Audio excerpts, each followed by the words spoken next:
The Central California Women's Prison is located in Chowchilla, California, and would first open its doors in October of 1990.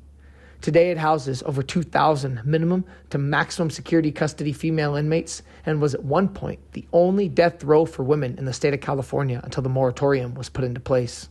Back in May of 2023, an ex-corrections officer, 54-year-old Gregory Rodriguez, was wrapped up in a 96-count indictment alleging numerous sexual assaults against inmates over a 10-plus year period that involved 13 separate victims, and at one point, Rodriguez was looking at 300-plus years in prison. We have other victims. We certainly want to make sure that they get the justice they deserve as well. A former correctional officer now finds himself on the other side of the cell bars tonight. Good evening, I'm Liz Gonzalez. And I'm Monty Torres. We thank you for joining us tonight. Well, the now retired correctional officer is now in jail after he was accused of sexually assaulting more than a dozen inmates at the Chowchilla Women's Prison. Fox 26 News reporter Myra Franco spoke with Madera County's district attorney and breaks down the accusations that man is now facing. Myra? Liz Monty, Madera County District Attorney Sally Moreno says 96 criminal charges have been now filed against 55-year-old Gregory Rodriguez. All of those charges except one are related to sexual assault.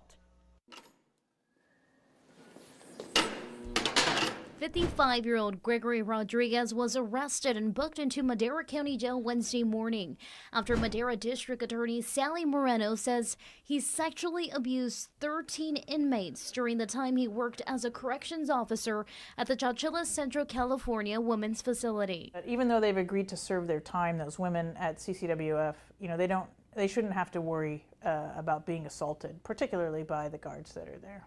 The allegations date back to 2014, but Moreno says most of them happened in the past 2 years. The allegations include rape by force or fear of immediate injury, rape threatening to use authority, active oral copulation, sexual penetration, and the list goes on. A total of 96 charges have been filed against Rodriguez, including 39 separate sexual assault felonies, the DA says. Moreno says when the first victim surfaced, more came forward during that investigation. Which begs the question, there may still be other victims out there. The Department of Corrections provided this statement to Fox 26. Today's arrest and charges of Gregory Rodriguez follow CDCR's internal investigation and referral to the Madera County District Attorney's Office. As stated when we brought this case to light, the department resolutely condemns any staff member, especially a peace officer who is entrusted to enforce the law, who violates their oath and shatters the trust of the public. Moreno says the accusations should not reflect on the vast majority of correctional officers who act professionally and do their best to keep prisoners safe. Liz Monty. All right, thanks so much, Myra. Now, Rodriguez is also accused of bringing drugs into the prison.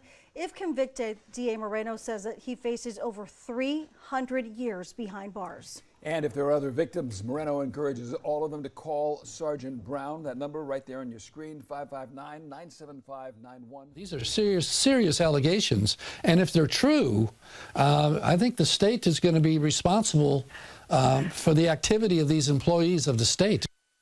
A lawsuit against the Chowchilla Women's Prison claims guards physically abused several of their inmates. The complaint claims the guards made homophobic comments and even made sexual comments towards some of those victims. Action News North Valley reporter Natalie Granda is live in Chowchilla with why the women believe they were targeted. Natalie.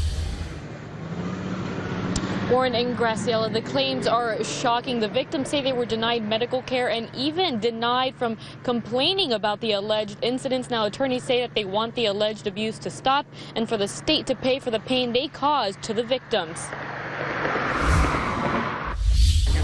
Four former and current Central Valley inmates claim they were physically abused and sexually humiliated by employees of the Chowchilla Women's Prison and believe it was because of their gender identities. When I went and heard the very graphic and quite sexualized nature of this particular incident, I was horrified. The complaint filed in November of last year claims a former gender non-conforming prisoner, a transgender man, and 2 other women were abused by guards at the Central California Women's Facility and even denied medical care related to the injuries.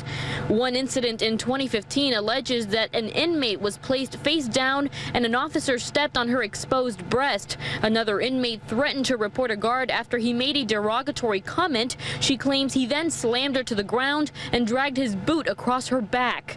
We've never seen anything like this in women's facilities, and certainly the fact that it was targeted against somebody who was really standing up for, in that one incident, really standing up for their rights.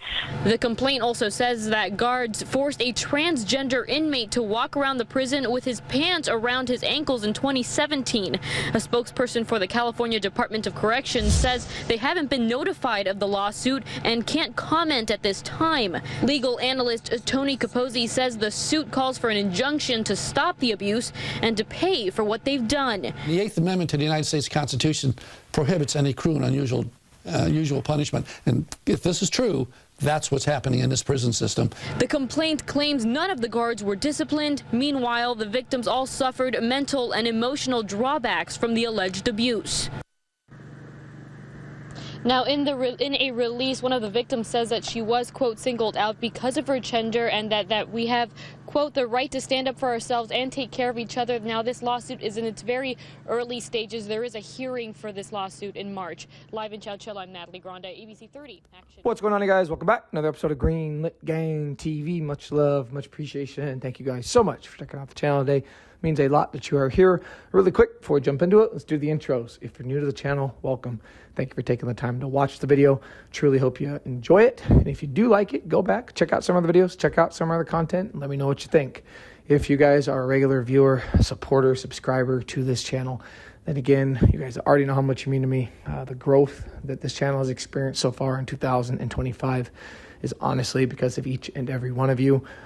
Again, I've said this before, whether this is your first or second, third video, or this is your 100th, it doesn't matter. You guys truly mean a lot, and the growth is only going to continue to grow because of you guys. So again, thank you. Lastly, if you like what you see, if you like what you hear, hit the like button, hit the comment button, engage in the conversation, and smash the subscribe button. Let's go.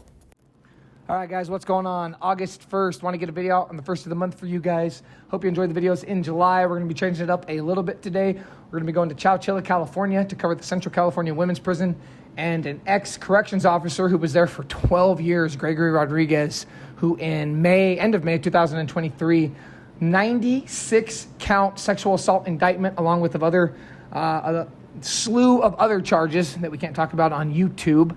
13 separate victims, looking at 300 years in prison. The attacks kind of date back to like early 2010s, 2014, right in there.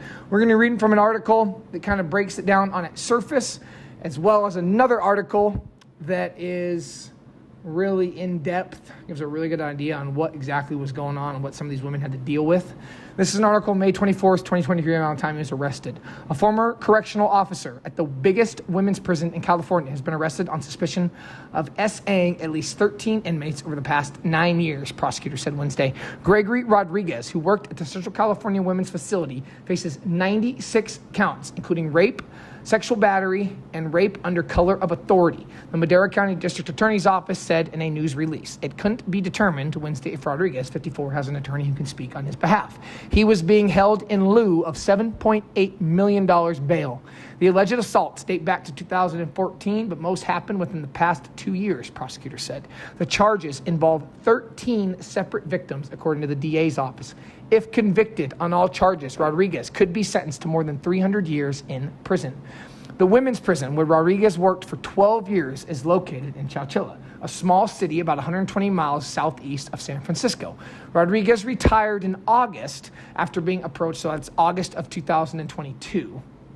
Okay, and excuse me. After being approached about the assault as part of an internal investigation. So he got scared. He got spooked. He put his time in, that prison and other places and said, I'm getting the hell out of here before shit hits the fan. The California Department of Corrections and Rehabilitation made that statement in December, and that carried over to 2023. The investigation, which found that Rodriguez may have engaged in sexual misconduct against at least 22 inmates, was handed over to the district attorney's office earlier this year. Quote, these allegations are in no way a reflection on the vast majority of correctional officers who act professionally and do their best to make sure prisoners serve their time while remaining safe, the DA's office said. 2 unidentified inmates filed lawsuits in December accusing Rodriguez of sexual assault at the prison, which holds about 2,100 inmates. Goes on to talk about the PREA law with the Prison Rape Elimination Act. That was in 2003, basically a zero tolerance against it, how you can get a lot more time added on, all that good stuff. Now, this is an article that really dives deep into, this is out of The Guardian. I encourage anybody to go check it out. Just type in Gregory Rodriguez, Correctional Officer, Guardian, to pull up. And here's how it goes. On the 15th of May, 2022, Gregory Rodriguez, a guard at the Central California Women's Facility, ordered a 30-year-old woman in his custody to come to a hearing room at the prison. He told her there were no cameras in the room, prison investigators allege, and gave her a choice. She could have sex with him or get a write-up for a rules violation, risking a lengthened prison term, revoked privileges, and solitary confinement. He proceeded to rape her, the investigators say, and would go on to assault her on at least 5 more occasions. Jane Doe is one of more than 22 women Rodriguez is suspected of sexually harassing, assaulting, and other SA allegations over the span of nearly a decade, prison officials say. The former officer, who has pleaded not guilty to 96 sexual abuse charges, is now in jail awaiting trial. The case has raised an urgent question. How could one officer be accused of abusing so many women over the years without getting caught? An analysis of court records and misconduct data, as well as interviews with 5 women who spoke to The Guardian about Rodriguez's abuse, paint a picture of a system in which the most vulnerable women in the California Department of Corrections are routinely preyed upon, often lured with promises of basic supplies and small privileges, and then threatened into silence. Rodriguez's abusive conduct appears to extend beyond the allegations outlined by the prison's investigators and in resulting criminal case. The Guardian interviewed one woman who said she was assaulted by Rodriguez but never reported it out of fear of retaliation. Advocates say they believe that there are more victims, and abuse of incarcerated women is a systemic problem across the United States. Government surveys have estimated that more than 3,500 women are sexually abused by prison and jail staff each year, and that federal employees have abused women in at least 2/3 of federal women's prisons. Prosecution is rare. Since 2014, people incarcerated in California women's prison have filed hundreds of complaints of sexual abuse by staff, but Rodriguez is one of only 4 officers from those institutions confirmed by the state to have faced charges, internal records reveal. Quote, you can't protect yourself in there, Selena, one of Rodriguez's alleged victims, said from inside prison. Quote, the women here are so vulnerable and so alone, and he clearly thought he was above the law. Quote, no one will believe you. Gregory Rodriguez, now 55, appears to have spent most of his career at CDCR. He started with the department, so pay attention, guys. This is his background. Started in 1995 at the age of 27, training for 2 months before he was assigned to men's prisons. In 2010, he moved to the women's prison, an overcrowded women's facility with 2,400 residents in Chowchilla. So it seems like that population's gone down a little bit. A remote rural town hours away from the state's major metro areas. The first alleged incident documented in court files occurred in April 2014, roughly 4 years after he started at CCWF, although it would take nearly a decade for details to emerge publicly.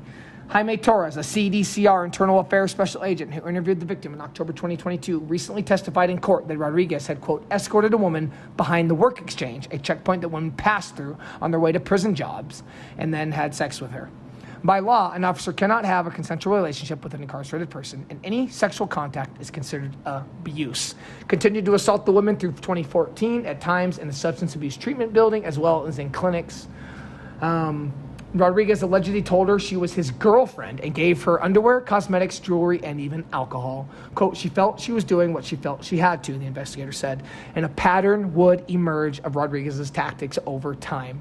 Records and internal investigators' testimony indicate multiple women allege he first verbally harassed them, commenting on their physical looks, tattoos, hair, and gym workouts, and making sexually explicit remarks. Most said he would then isolate them in areas without cameras, typically under false pretenses, claiming they were needed for appointments or cleaning services. He would then ask for sex in exchange for items, such as gum or tobacco, while also threatening to write them up. That's absolutely insane. And tell him no one would believe you. A lot of the assaults took place between 2021 and 2022. One woman said she confided in Rodriguez about her struggles with substance abuse, and he coerced her into sex by offering to get her Suboxone. For those of you who don't know what Suboxone is, it's an opioid blocker. It has a small amount of opioid in it, though. Very popular on or in and around prisons and jails. On the streets, not as abused as someone who's used Suboxone. I've been on a Suboxone program. I did not like it.